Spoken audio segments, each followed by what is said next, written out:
Momento terapêutico com a Bispa Maria Vonilda.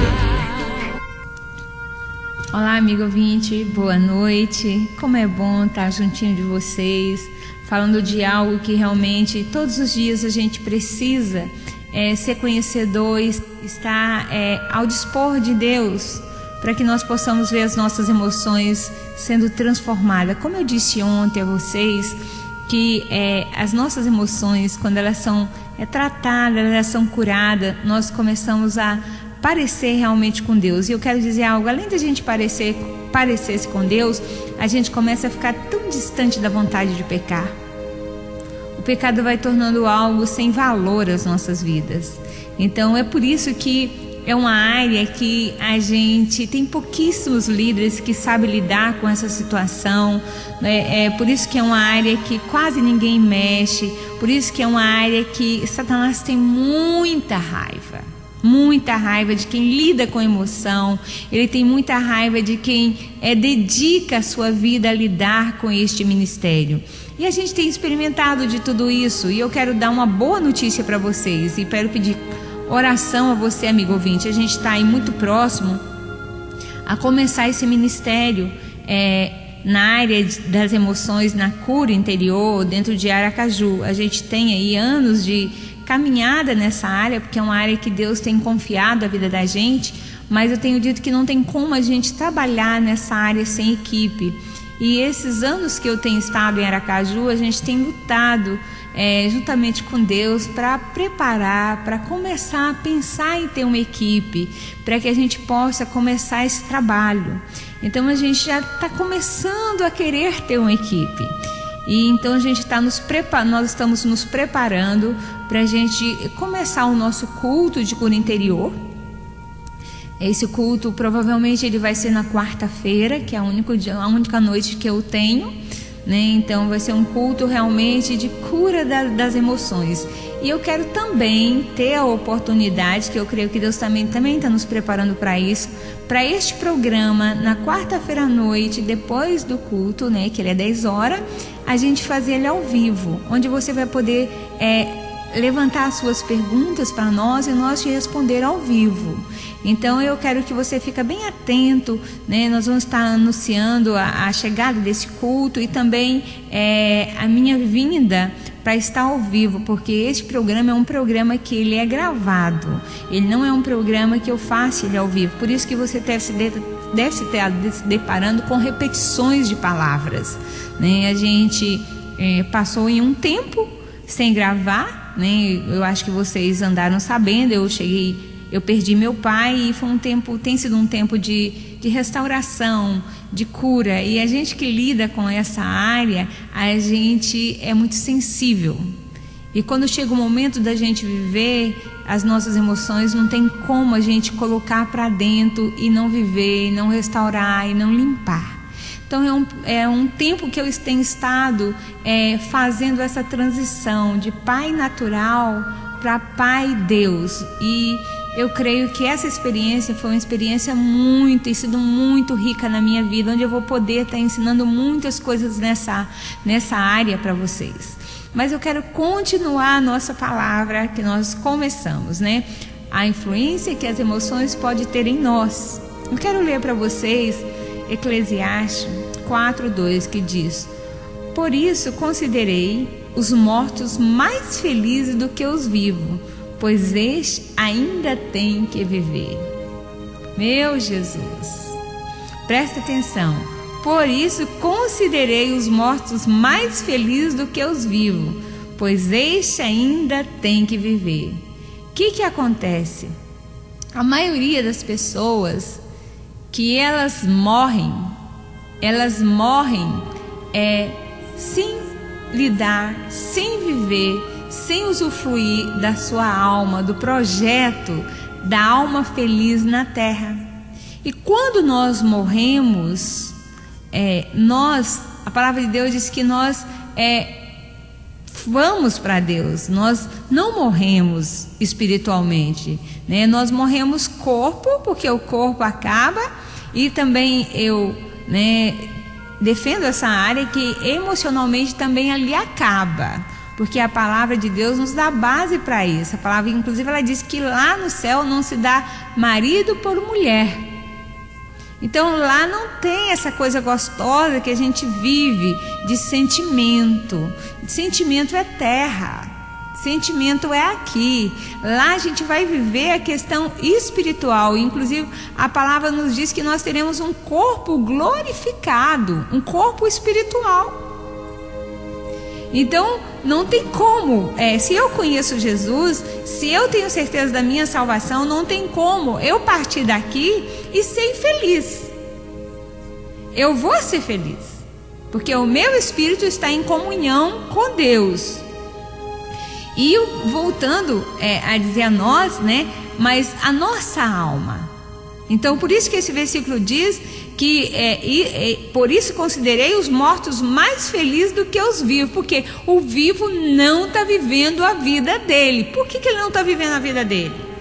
Porque as opressão, né, o sentimento da alma está aí tomando conta de nós. As obediências cegas estão aí tomando conta de nós.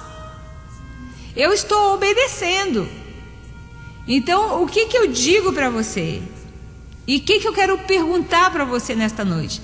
Você tem vivido o que você é? E talvez você diz, bispo, mas quem sou eu? Eu vou estar mais na frente falando um pouquinho de identidade. Então não vou mexer nesse assunto agora. Mas é muito simples você ver quem é você. Lá no fundo, no fundo, no fundo, no fundo, você tem sentimentos, tem desejos, tem uma essência que às vezes pouquíssimos às vezes consegue perceber ela, mas tem muitos que conseguem. E essa essência é você. E você diz muito assim, eu quero ser feliz nessa área, mas eu não consigo. E se você não consegue, é porque realmente aí está a obediência. Mas eu ainda quero ler com você Eclesiastes 4:4, que diz: descobri que todo trabalho e toda realização surge da competição que existe entre as pessoas. Por isso também é absurdo, é correr atrás do vento. Por que as pessoas competem tanto? Sendo que ninguém é igual a mim, ninguém é igual a você. Você já tentou ver se alma digital é igual? Não há. Quando Deus fez você, Ele fez com uma característica única. E essa característica só tem uma única identificação, que é com Deus. É a única pessoa que Deus me diz para eu ser imagem e semelhança é dele. E eu quero dizer para você, muitos de nós e muitos que estão me ouvindo neste momento, você é imagem e semelhança do teu pai, da tua mãe, do teu avô, de alguém que você conviveu e que você obedece tudo. Eu vou dizer nem um pedacinho, é tudo. Tem gente que está viciado porque o pai era viciado, né? Aí diz, mas meu pai só bebia. Eu já estou usando droga, eu já fiz isso. Uma tendência é piorar. A tendência é pegar as coisas ruins e piorar. Então o que a gente percebe? O mundo da concorrência, né? O mundo da competição, essa coisa desastrosa que a gente tem vivido, olho por olho, dente por dente, um querendo comer o outro, um querendo arrancar as coisas boas do outro. E a gente já percebe isso até dentro da igreja mesmo. Eu tenho hoje lidado com jovem e uma das coisas que eu tenho ensinado para eles é que um é braço, outro é perna, outro é olho. Não tem porquê o meu irmão me ameaçar, eu não tenho porquê querer as coisas do meu irmão, eu não tenho porquê querer derrubar meu irmão. Eu tenho porquê olhar para o meu irmão e dar glória a Deus e dizer, Deus, obrigado, porque Ele vai me completar. E nós estamos vivendo a época, até profissionalmente, a época onde um profissional completa o outro.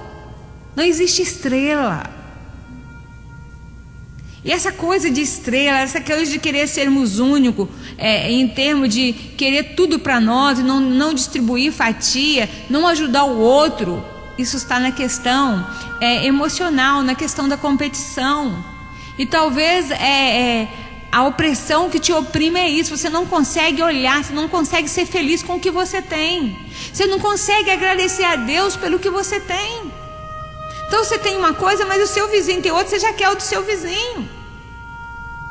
Por que você às vezes não pode ter um carro bom? Porque aquela pessoa que não tem, ela vai tentar te roubar, mas ela não vai tentar trabalhar e adquirir. Por que o mundo está cheio de pessoas, de ladrões? Exatamente por essas questões emocionais. E como eu disse a vocês, isso começa ainda na barriga da mãe. Por que os irmãos de José vendeu José? Porque eles queriam aquele lugar que José tinha. Aquele pai, ele tinha uma preferência, ele tinha um carinho, ele tinha todo um cuidado com José. E o que acontecia? Aqueles filhos, eles queriam aquilo e eles não sabiam ter, eles não sabiam pedir. O que elas fizeram? Eles disseram, vamos sumir com José.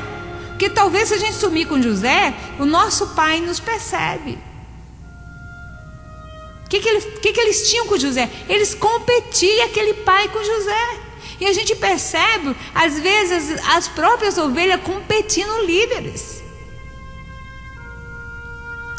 Porque fulano cuida de fulano, não cuida de mim. Espera aí, isso é competição, né? E essa competição, ela está dentro da alma. E eu quero dizer para você, a maioria de nós, eu digo quase 100%, procuramos na igreja o que nós tivemos no lar. O papel pastor, o papel líder, ele está muito voltado para a questão pai e mãe. Então eu queria que você pudesse dar uma olhadinha nisso tudo. E além disso, eu queria fazer uma pergunta, né? Por que não sair dessas opressões? Por que a gente fica tão enraizado, tão dependente? E só perdendo. Perde casamento, perde emprego, perde sonhos. Eu não sei se você cansou. Mas se você não cansou, eu quero que você peça para Deus, para que você canse de carregar essas influências na tua alma, para que você realmente perceba, né? E toma o seu lugar. Deus tem tanto para fazer na tua vida. Você é uma pessoa tão especial, marcada por Deus. Eu sei que neste momento tem ouvinte me ouvindo, que Deus está falando profundamente contigo. Você tem uma marca especial de Deus. Mas esse espírito de competição tem lhe paralisado. Você não consegue agradecer, você não consegue viver o que Deus tem dado para você. E olha a riqueza que Deus tem te dado. E daqui um pouquinho, é tudo muito passageiro. Daqui um pouquinho passa. E aí? Você vai ser isso aqui que nós lemos? Um vivo triste e um morto feliz? Então, amigo ouvinte, eu sei que Deus está falando muito contigo.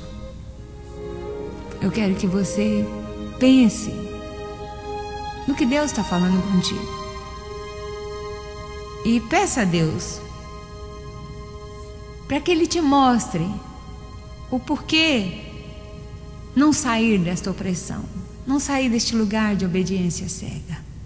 Que ganho você tem com isso? Diz se eu tenho ganho, tem. Ninguém fica num lugar sem ganho não, gente. Ninguém joga só para perder.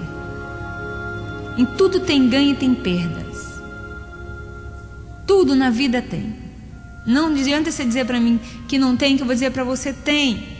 E nas emoções é muito claro, a gente fica nesses lugares porque a gente tem ganho, a gente não conhece o outro lado, a gente tem muito medo do novo. Então que Deus te abençoe, até amanhã.